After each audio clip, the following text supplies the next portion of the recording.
right. All right. Welcome to a meeting with the bishop. Hope you all have gotten some rest.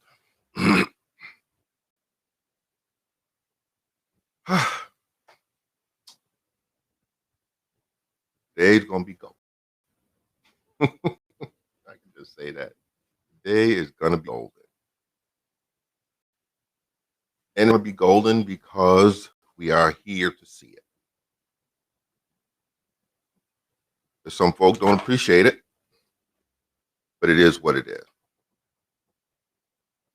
No need to about it. No need to. And they say now that the vaccine make a big deal out of it. Just understand that there are times when some people just are not going to be appreciative. It is what it is. So we were reading from the 33 laws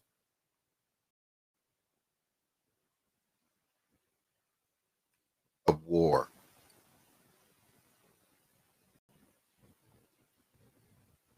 And of course, I'm hoping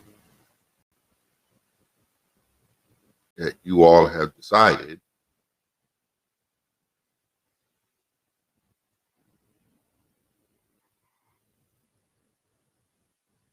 to support the channel.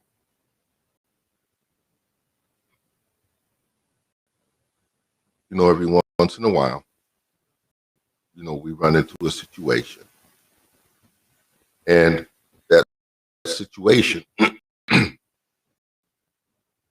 make things tough for us. Or that situation can make things easy. The place we're in.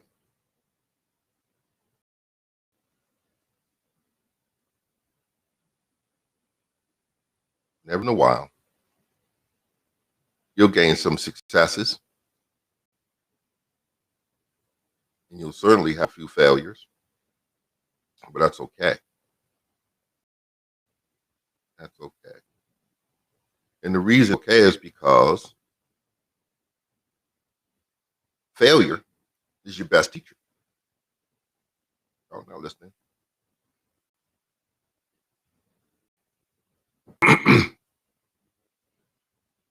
Failure can be your best teacher.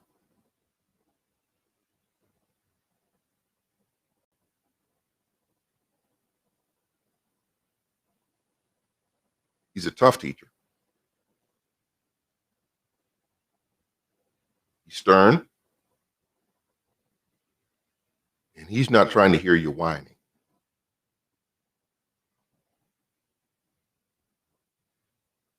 Either you're going to conquer him,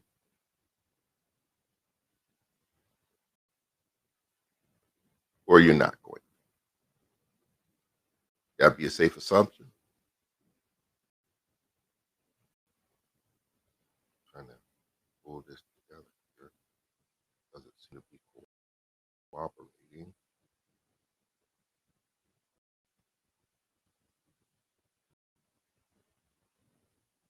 All right. Finally, we're getting some cooperation.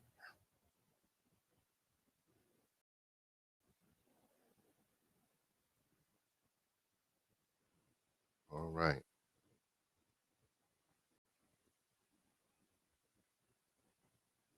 All right. We left off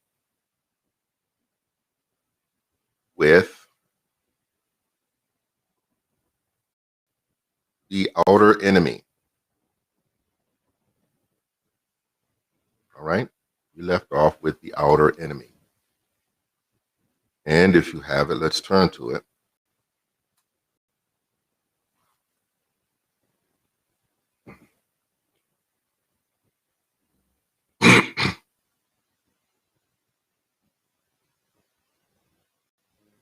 Now, when we were ending, we read this quote.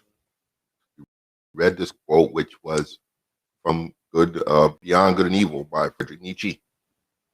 Okay, I'm going to read it again for those of you who are just now tuning in or didn't see the last one, it says, I am by nature warlike. To attack is among my instincts. To be able to be an enemy that presupposes a strong nature. It is in any event a condition of a very strong nature. It needs resistances. Consequently, it seeks resistances. The strength of one who attacks has in the opposition, he needs a kind of gauge. Every grows itself in seeking out a powerful opponent, a problem. For a philosopher who is warlike also challenges problems to a duel.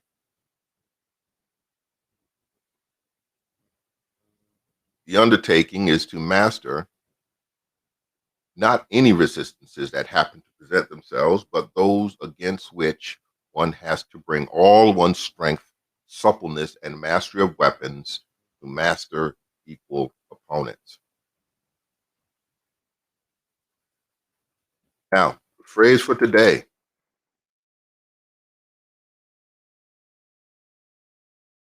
Every champion needs a challenge.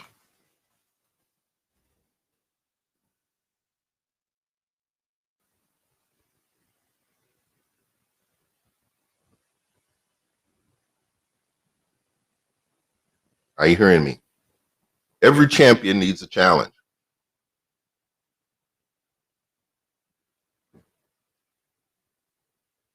Now, we can tell those who are champions at heart. We can tell those and identify the champions by what? The fact that they're always looking for the tougher challenge. They push themselves and they find reasons to push themselves.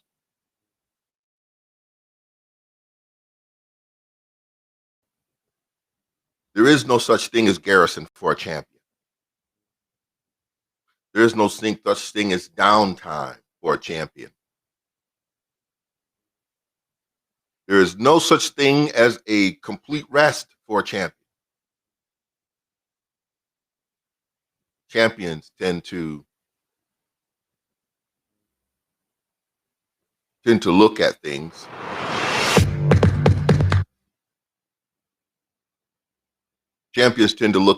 much differently than what we call the regular people.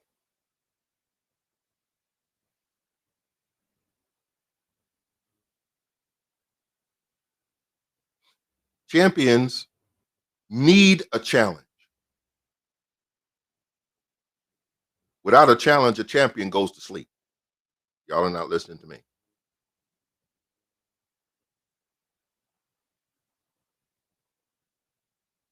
There are many of us who've acquired and amassed many degrees and many accomplishments. But I'll be the first to say that having a degree doesn't show how smart you are. It shows your hunger, your level of hunger. Years ago, to have a graduate level degree to me wasn't, all I wanted to do was get a job and be happy. But it was something inside of me that was just hungry.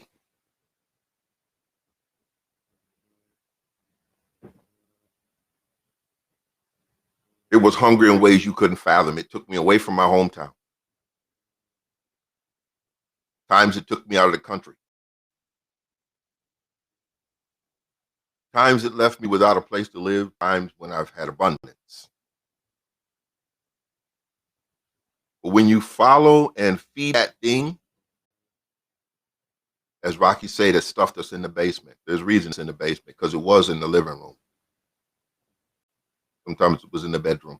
Sometimes it was in your den or study. So what the writer is telling you here is that the goal is to what? Master to be a master. Sometimes we give people too much credit. Other times we don't give them enough. And let me be the first to say this here. There's a book called the Tao Te Ching. And in the Tao Te Ching, I believe it's passage number 12 or 15. It says, not exalting the gifted prevents quarreling.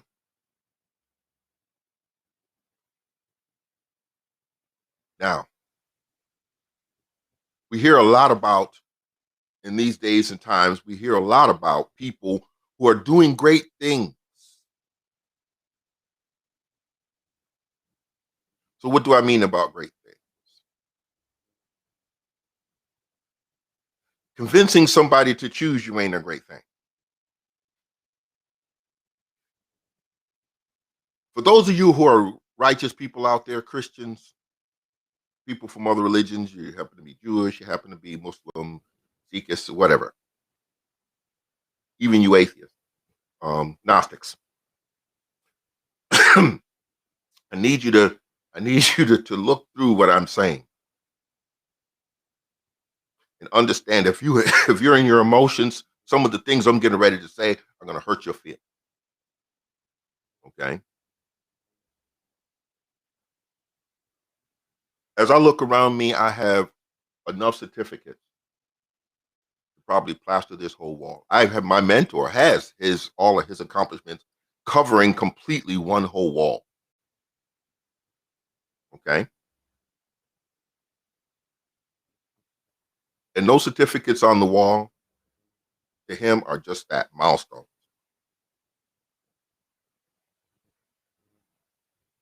So hear this, people. Hear this and hear this very well.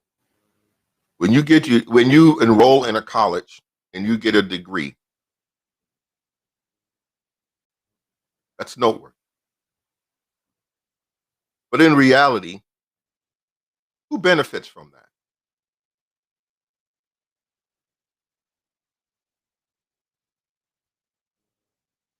We don't benefit from the acquisition of your degree. We don't benefit from that at all. So yes, we can hoop it up a little bit, but the real benefit we get is what that degree did in you that made you beneficial to the community. If you have a master's degree in engineering and you don't build one thing,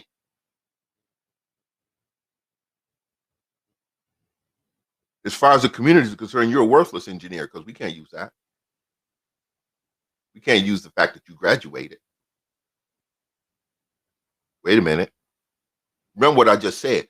Convincing somebody to choose you is not an accomplishment.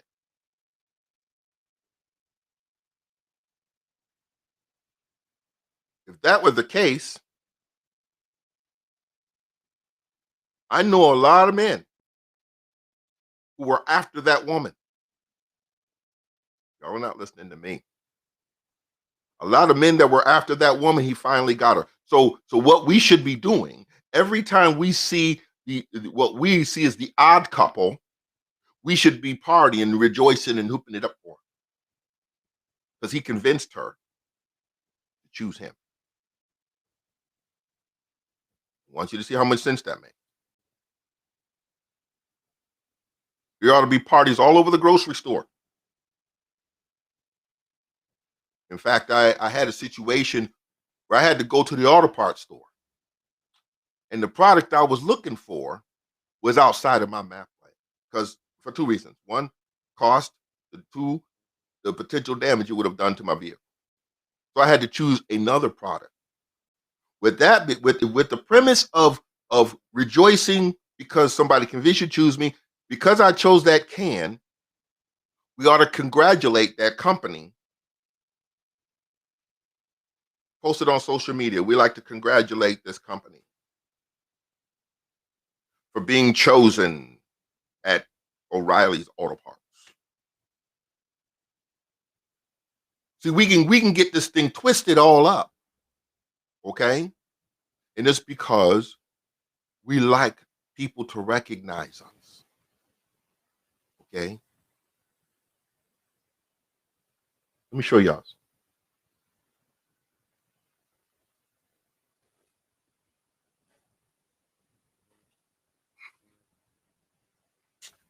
I want y'all to take a good look. See that?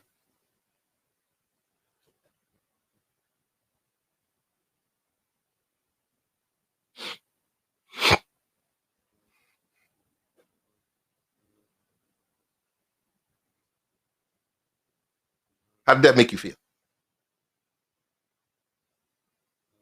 See? Let me show you, and let me give you real quick, and we're going to go into the reading, how you stop the idea that you are valueless. Are you ready? Here's how you stop the idea of being valueless. Remember that the acquisition of a tool only benefits the craftsman. If you're using your tool to benefit you, that's the first level of value. See, because you got to love you. You got to love you. And the tool that you acquire, however long it took for you to get it, the acquisition to you should be a congratulations. So no, I'm not jumping and hooping because somebody got elected. No, I'm not jumping and hooping because somebody got an A. You're supposed to get A's. I'm sorry if nobody ever expected you to pass. I'm sorry if nobody ever expected you to have the discipline to sit down and do the homework. I'm sorry, that's not me. So when kids come to me, the report card means a totally different thing to this man than it does to any others. When my children used to come to me and they had the report cards, and I looked at them, okay? I said, I see A, B. I'm looking at the B. You know why? Because that B is an opportunity to help my child. Y'all are not listening to me. See, if they get an A in science, I did a good work. The teachers did a good work. The kid did a good work. Everything worked. Got an A. But if there's a B, then there's something that one of us didn't do. So I take the responsibility because I am a presenter of the information, just like the teacher is a presenter of the information. It is us in tandem that's supposed to make sure the child has the information, because that's what the letter grade says. I got the information and I can repeat it, recite it back. So I see the B, that's my opportunity to help my child. I'm happy. Not because they got the B, but because I know that the relationship is going to be a little closer now, because I get a chance to show my child that I got the smoke. All right. So here we are, and I don't have to tell you that we're fighting a war and that we're in the middle of a war.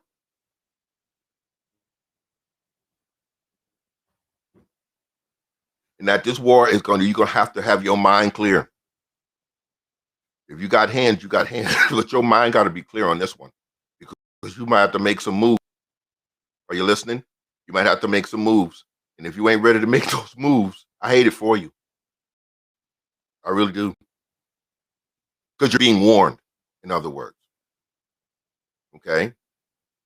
There's a song that we used to sing in the church, and I miss those days. It says, come on in the Lord's house. It's going to rain. It's going to rain down fire. Listen here. Now, we know there's a couple situations in the Bible where something rained down something. The first was what? If you remember your Bible, it was Noah. Are you listening? He told those people it was going to rain for 100 years, and they laughed him to scorn. They laughed them right up until the first raindrop fell. When is your laughter gonna stop? When is your snide remarks and comments about how stupid somebody is for believing something, how crazy somebody is for believing something and believing that something's going to happen, so they're planning. Yeah, your laughter will stop the minute this great reset starts happening. Uh-oh, did I say something? Your laughter gonna stop when people start dropping in the streets. Your laughter gonna stop when you see the trucks rolling through town. When martial law is involved. Is that when it's gonna?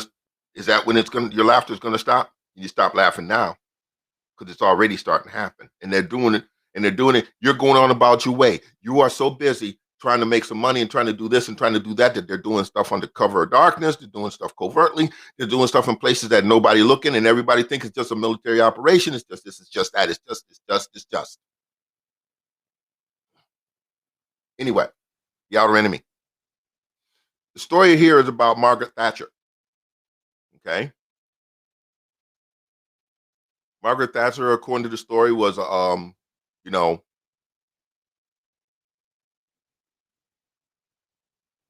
she was the daughter of a grocer. Her dad owned a grocery store. Okay.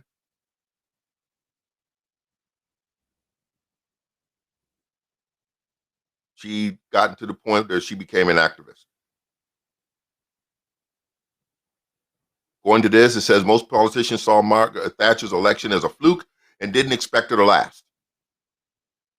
As in the first 3 years leading the party, when Labor was in power, she did little to change their opinion. She railed against the socialist system, which in her mind had choked all initiative and was largely responsible for the decline of the British economy. She criticized the Soviet Union at the time of the détente.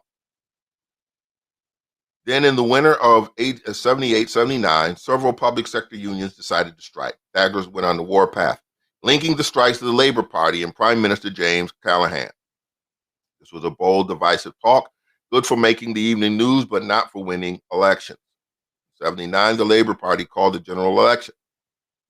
Thatcher kept the attack, categorizing the election as a crusade against socialism and Great Britain's last chance to modernize. Callaghan was the epitome of the genteel politician, but Thatcher got under his skin, had nothing but disdain for this housewife turned politician. Are y'all listening to me? He agreed that the election was a watershed, for if Thatcher won, she would send the economy into shock. The strategy seemed partially to work. Thatcher scared many voters, and the polls that tracked her personal popularity showed that her numbers had fallen well below Callaghan. At the same time, though, her rhetoric and Callaghan's response to it polarized the electorate, which could finally see a sharp difference between the parties. Dividing the public into left and right, she charged into the breach, sucking in attention and attracting the undecided. She won a sizable victory. Thatcher had bowled over the voters, but now as prime minister, she would have to moderate her tone, heal the wounds, according to the polls, at any time. That was what the public wanted, but Thatcher, as usual, did the opposite. Enacting budget cuts that went in even deeper than she had proposed during the campaign. As her policies played out, the economy did indeed go into shock, as Callaghan said it would, and unemployment soared. Men in her own party, many of whom had by the point been resenting her treatment of them for years, began publicly to question her abilities. These men, whom she called the Wets, were the most respected members of the Conservative Party, and they were in panic. She was leading the country into economic disaster that they were afraid they would pay with their careers. Thatcher's response was to purge them from her cabinet. She seemed bent on pushing everyone away. Her legion of enemies was growing, her poll number slipping lower. Surely the next election would be her last. Then in 1982, on the other side of the Atlantic, the military junta that ruled Argentina indeed needing a cause to distract the country from its many problems, invaded the Falkland Islands, a British possession to which Argentina had a historical claim. The officers of the junta felt certain that the British would abandon these islands barren and remote. But Thatcher did not hesitate despite the distance. 8,000 miles, she sent a naval task force to the Falklands. Labor leaders attacked her for pointless and costly war. Many in her party were terrified. If the attempt to retake the islands failed, the party would be ruined. Thatcher was more alone than ever, but much of the public now saw her qualities, which had seemed so irritating, in a new light. Her obstinacy became courage and nobility. Compared to the dithering, panty-waisted, careerist men around her, Thatcher seemed resolute and confident. The British successfully won back the Falklands, and Thatcher stood taller than ever. Suddenly, the country's economic and social problems were forgotten. Thatcher now dominated the scene, and in the next two elections, she crushed Labor. Okay? Now, understand something. If you took your name or somebody you know's name and put it in the place of this, what? All the odds were against them. All the odds were against them. People started not to like them because of the way they decided and did things. And it was basically because of her origin, because she wasn't from the aristocracy. Her dad was a common, ordinary guy. Okay? Now, what that says to me is it doesn't take an aristocrat to make change, only an ordinary guy. Somebody who's living the problems that they need to fix. So how does this interpret? How does the writer interpret this? Does Margaret came to power, an outsider, middle-class woman, right-wing radical? The first instinct of most outsiders who attain power is to become insiders. Life on the outside is hard, but in doing so, they lose their identity. If Thatcher had become like men around her, she would simply have been replaced by yet another man. Her instinct was to stay an outsider. In fact, she pushed being an outsider so as far as it could go. She set herself up as one woman against an army of men. At every step of the way, to give her the contrast she needed, she marked out an opponent: Soviets, the West, Indians.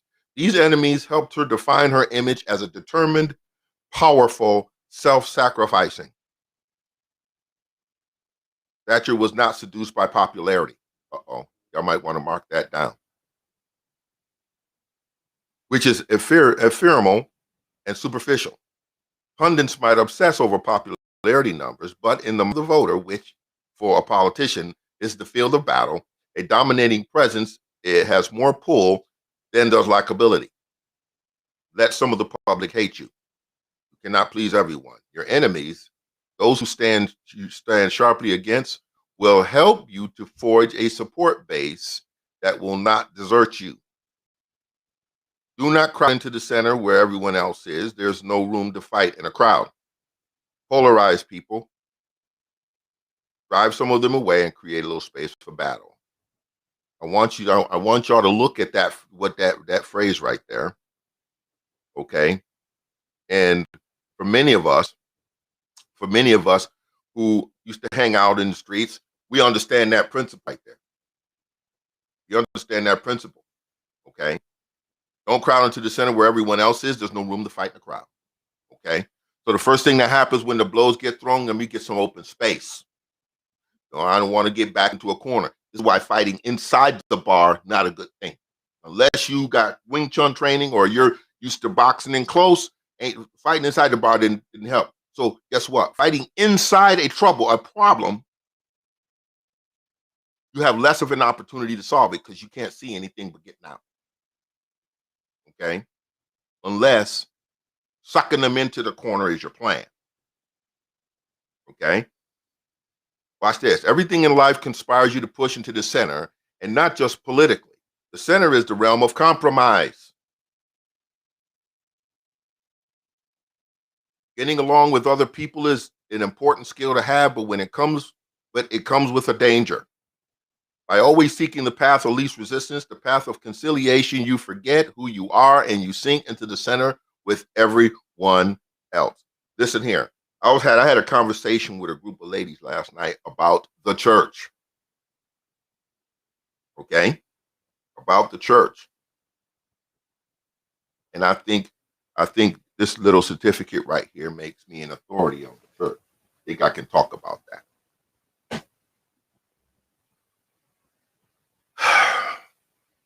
The church is listed with the government as a benevolent or association. Most of them are. Okay. I'm still waiting to see the benevolence happen on this side. I see a lot of countries getting fed and housed and clothed and wells being dug and medicine going there while we walk through neighborhoods where kids are dying in the streets, getting beat to hell by some of these half crazed parents that are bat crap crazy. You gotta check the databases whenever an adult goes near a child because nobody trusts them. We got freaks out here that like children. And y'all know what I mean by like.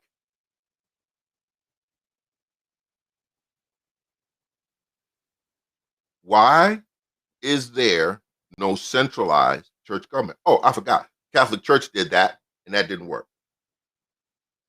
It didn't work. You know why? Because they were crazy. It's not about the history of the Catholic Church, but I tell you what, if you're still part of the Catholic Church, having made no atonement for their crimes, you know what the law calls that? An accessory after the fact. Okay?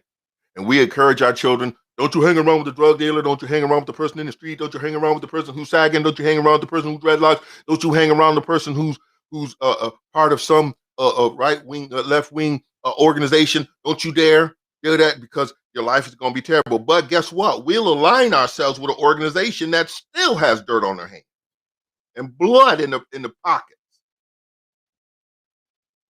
Y'all not listening to me. And I often wondered why the Lord was keeping me from certain things, and now I realize why. Okay? Because he does not want me to compromise. When you got, as a collective, $25 trillion in purchasing power, but there's not there's not one meeting that talks about unity. But you are Christian, right? This is why nobody respects you. You got all kinds of different Christians. But I'll tell you what, you decide to become a Muslim, there's a mosque in every locale. And you can go there and they're not going to ask you, oh, what's the name of the mosque you go to? All they want to know is that you worship Allah. How about that? Christians got to be told to pray.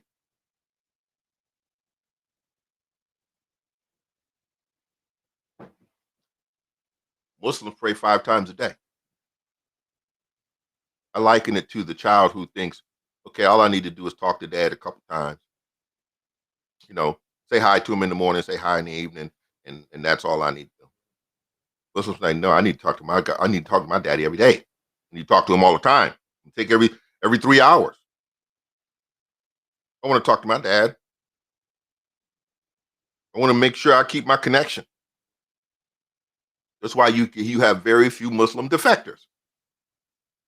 Because they keep God in their minds and keep talking to him all the time. Just like a good marriage. You know the good marriages? No, the good relationships, the good matrimonial relationships. I have to start correcting myself because I got a revelation about marriage. It's not a relationship, it's an institution. So if you get into it, you have a matrimonial relationship. The best matrimonial relationships, couples talk. They talk all the time.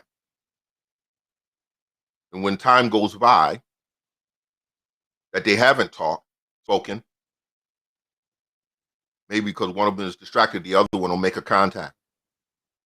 Keep the connection. Do you have that with your God? Probably not.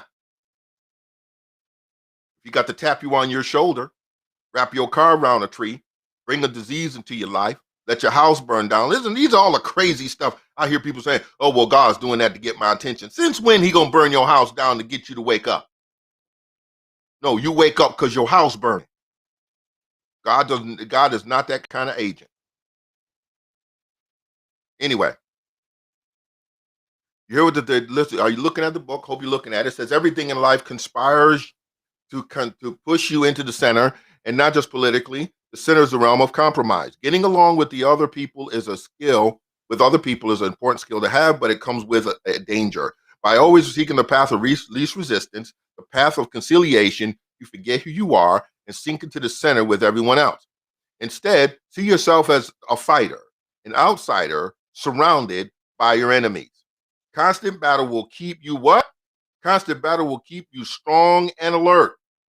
It will help you define what you believe in, both for yourself and others. Let's highlight that right there. This is in real time, people.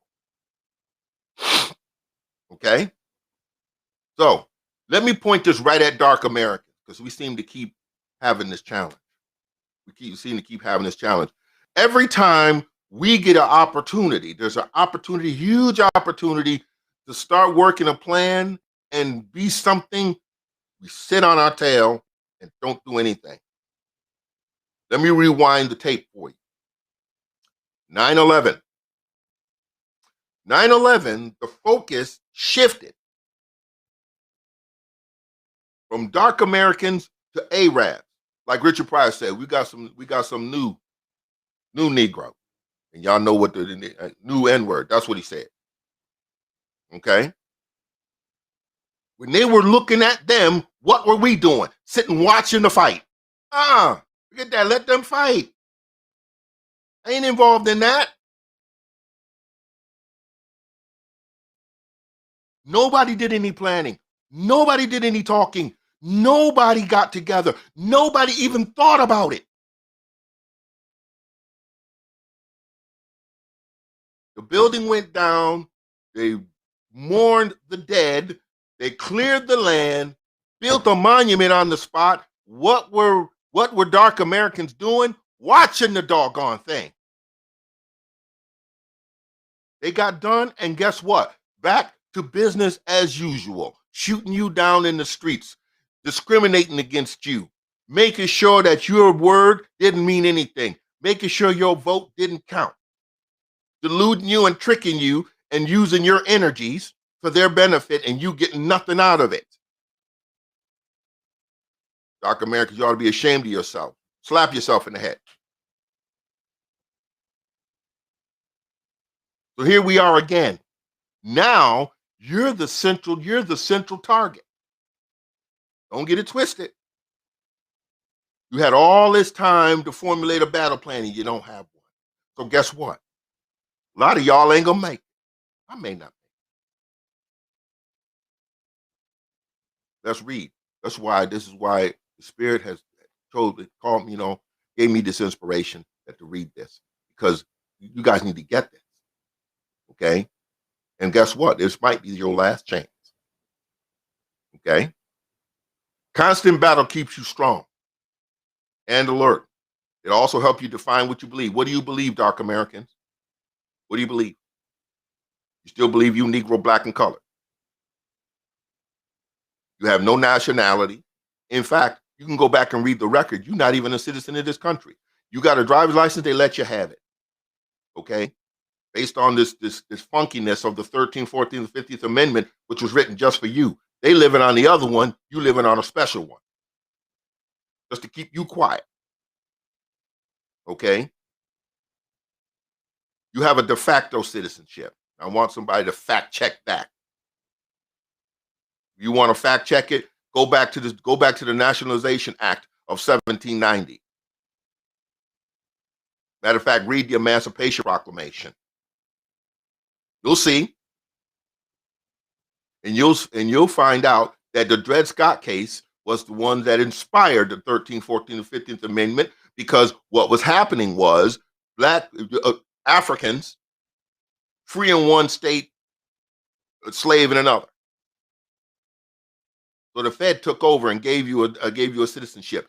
You could not even take part in it. And the reason why you couldn't is because you couldn't read. In fact, the law tells you that you have to apply in a court in the state where you live. Well, guess what? You still property. Property can't go into a courtroom talking about petitioning. You didn't know how to read either. Everything you got is because they're allowing you to be here. And that's the way you act too. Anytime you won't do nothing for yourself. And every time, and that's why you exalt people who get degrees, who get elected judge, who become mayor. That's what you're supposed to do. You come from a race of kings. But it is what it is. Don't worry about antagonizing people. Without antagonism, there's no battle. Without a battle, there's no chance of victory. Do not be lured by the need to be liked. Oh, wait a minute, hold it. Let me highlight that, y'all. Let me highlight that, y'all.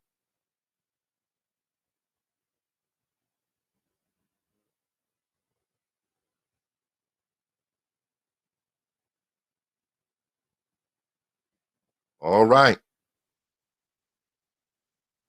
Y'all see that, right? It says, do not be lured. Do not be lured. Uh-oh, hold on. Let me do something else with this one here.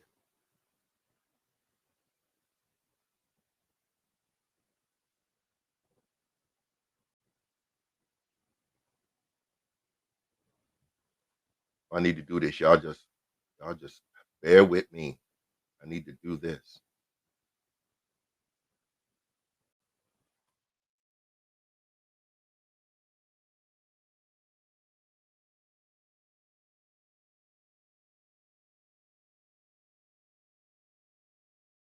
All right. We'll put this on there. Put this on here so that you can see it. All right. Do not be lured by the need to be liked. Better to be respected, even feared. Victory over your enemies will bring you a more lasting popularity. Listen to this quote. The opposition of a member to an associate is no purely negative social factor, if only because such opposition is often the only means of making life, and actually unbearable, people at least possible. We read that again. The opposition of a member to an associate is no purely negative social factor, if only because such opposition is often the only means of making life with actually unbearable people at least possible. We didn't even have the power and the right to rebel against tyranny, arbitrariness, moodiness, tactlessness. We could not bear to have any relation to people from whose characters we thus suffer. We would feel pushed to take desperate steps, and these indeed would end the relation, but do not perhaps constitute conflict. Not only because of that fact, opposition usually increases if it is suffered calmly and without protest. Are you listening to me? Oppression usually increases if it is suffered calmly and without protest, but also because opposition gives us inner satisfaction, distraction, relief. Our opposition makes us feel that we are not completely victims of our circumstances. All right, listen here. This is one of my favorites. That's Sun Tzu. Do not depend on the enemy coming. Depend rather on being ready for him. Right? Are you ready?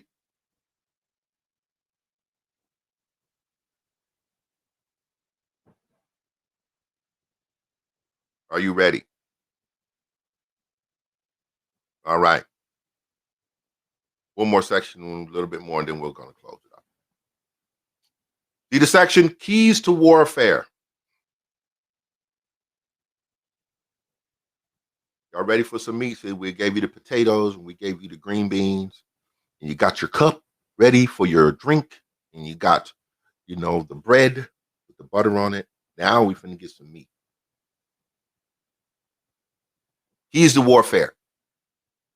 We live in an era in which people are very seldom directly hostile. Uh-oh.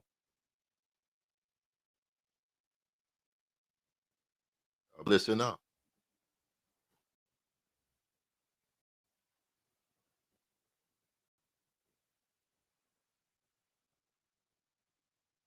People are seldom directly hostile. The rules of engagement, social, political, military, have changed.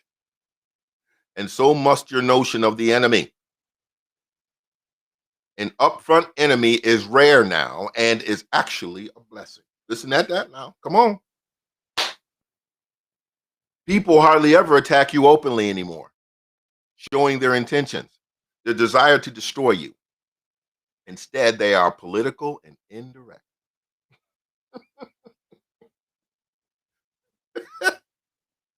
So you think because they ain't doing nothing, you okay? Listen here. When somebody has declared war on you, let me tell you what they're doing at home.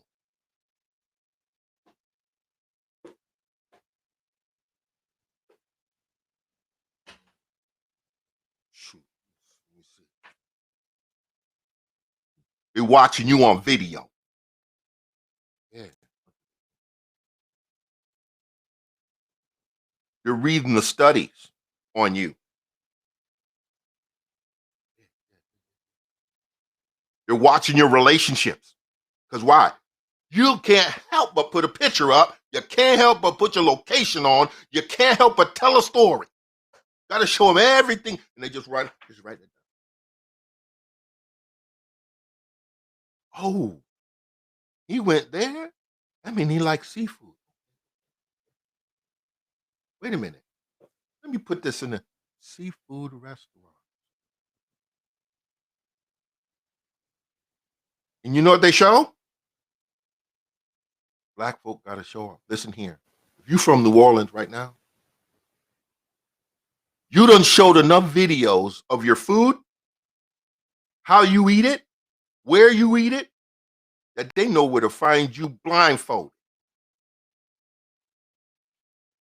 They know where you have to shop to get it. Oh, wait a minute, hold it. That's where they shop. Oh, we got something good now. The men and the women are fighting. Oh, goodness gracious. But they ain't paying the kids no attention.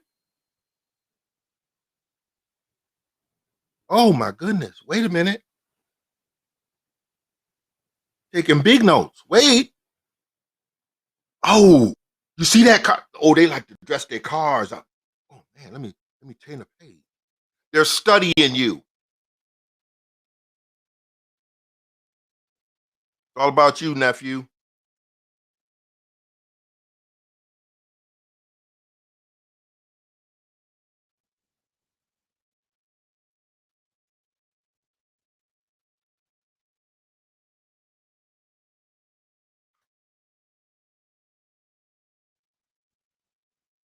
All right.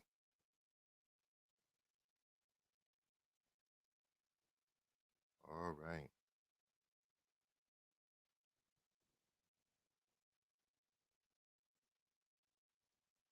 Okay.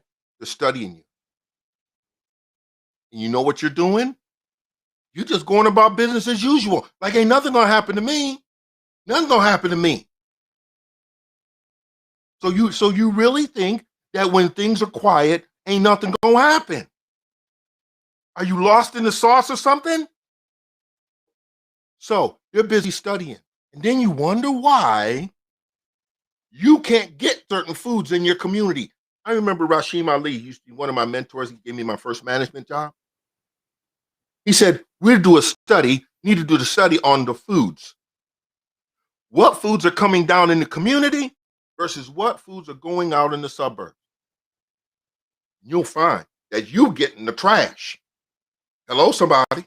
Unless it's a Walmart or unless it's a Wegmans or a Tops or or some big grocery store who has more than one part of a chain, you ain't getting nothing but trash.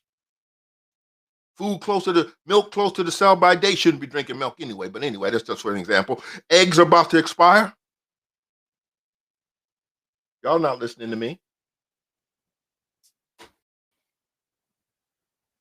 So what's the writer said? The writer said an upfront enemy is rare now and actually a blessing.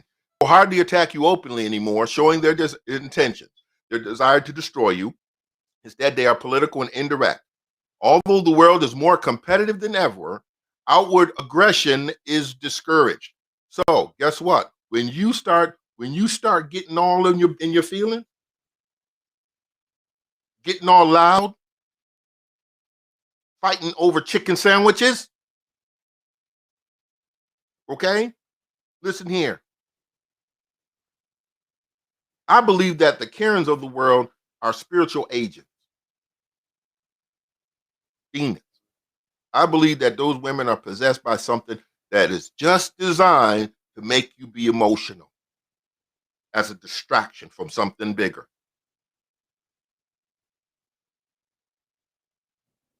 Although the world is more competitive than ever, outward aggression is discouraged. So people have learned to go underground to attack unpredictably and craftily.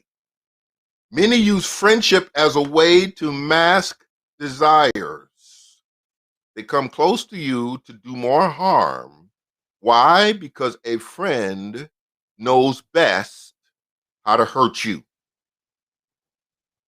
Or, without actually being friends, they offer assistance and alliance. They may seem supportive, but in the end, they're advancing their own interests at your expense. About that Democratic Party. I know somebody heard that. Democratic Party did that to the max. Got you clowns to thinking that they was actually in your corner. And you know what you get?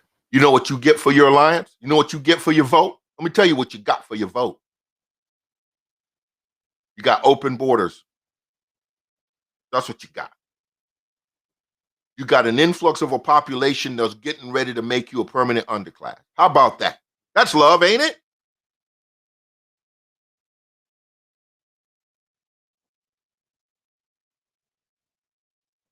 Then you got mandatory this and mandatory that and this, that, and the other. And they got fear campaigns directed right at you.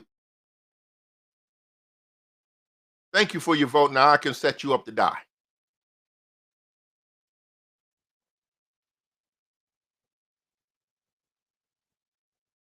Then there are those who master moral warfare, playing the victim, making you feel guilty for something unspecified you've done. The battlefield is full of warriors, slippery, evasive, and clever. Understand the word enemy from the Latin amicus, not a friend, has been demonized and politicized.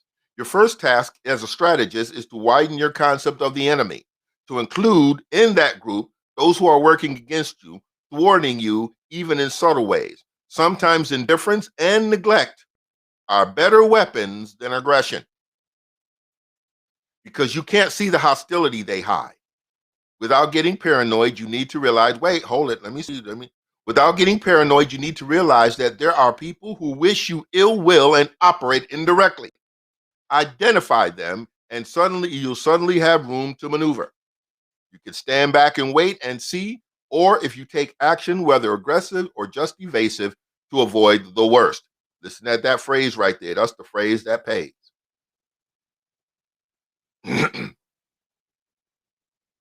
Okay? This is the premise by which I started doing podcasting. That's the premise I started doing webcast.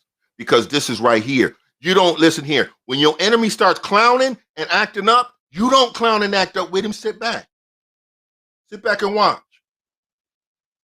Sit back and watch. He'll show you exactly what he's about.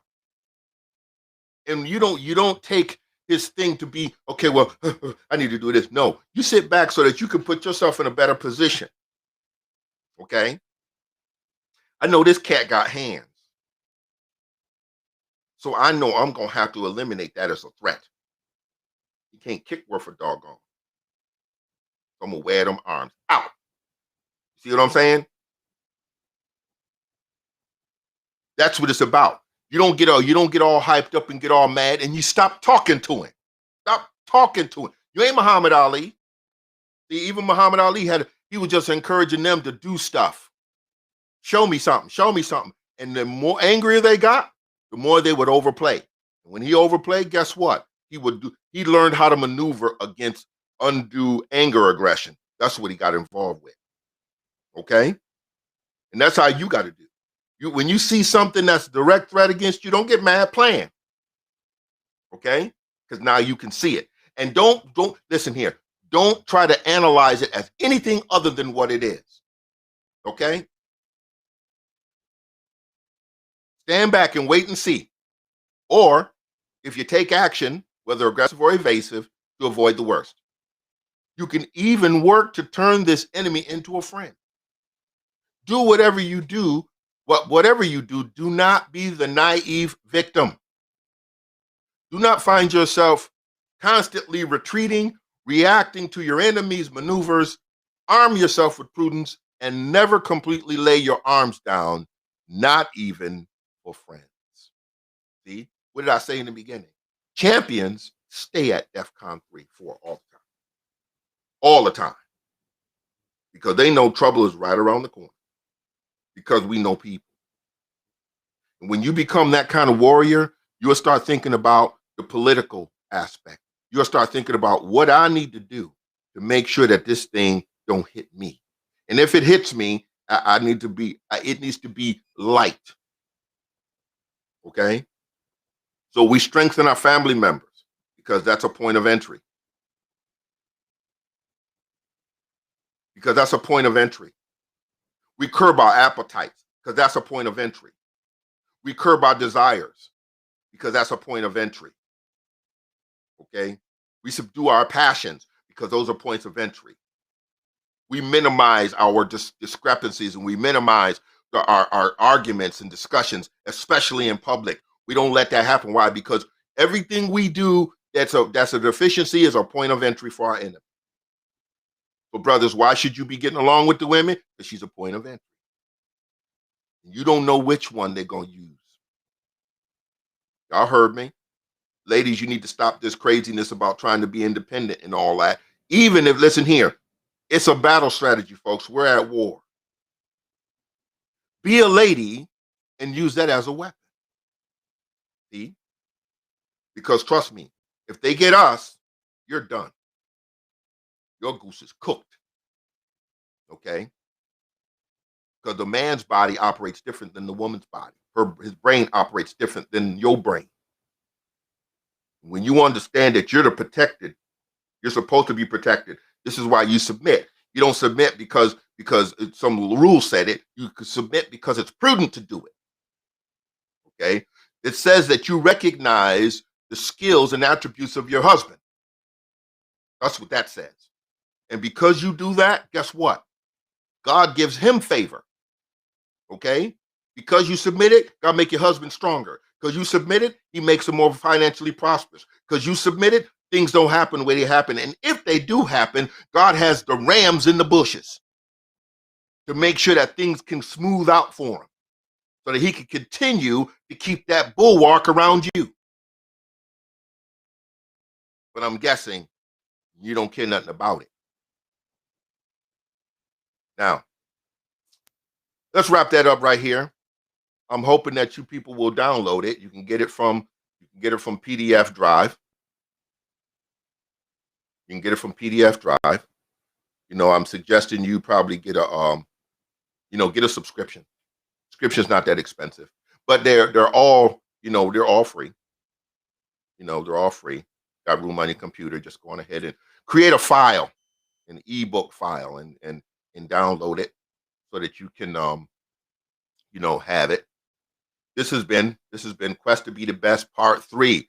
If you are interested, hopefully you are, I'm going to request hopefully that you'll do it and go to YouTube and go to King of Kadesh and like it, share it, subscribe.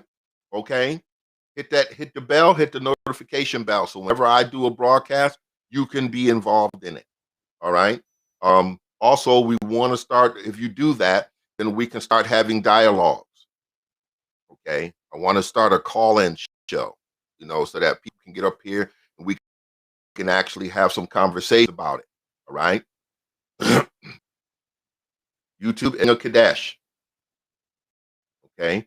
If you have any questions, if you have any things you want to say, information you want to share, send me an email at bishoptimhart@gmail.com. You can go that way, and then I will ensure that I contact and I can get you on the show.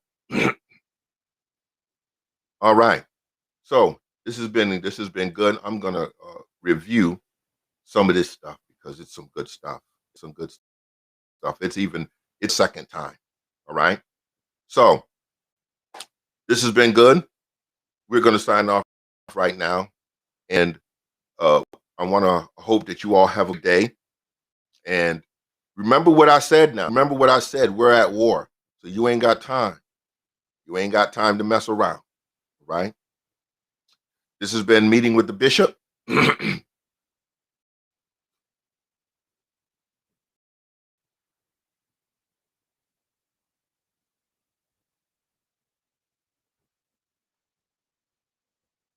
Then Meeting with the Bishop. Hopefully I'm going to get a team soon and they can do all of it.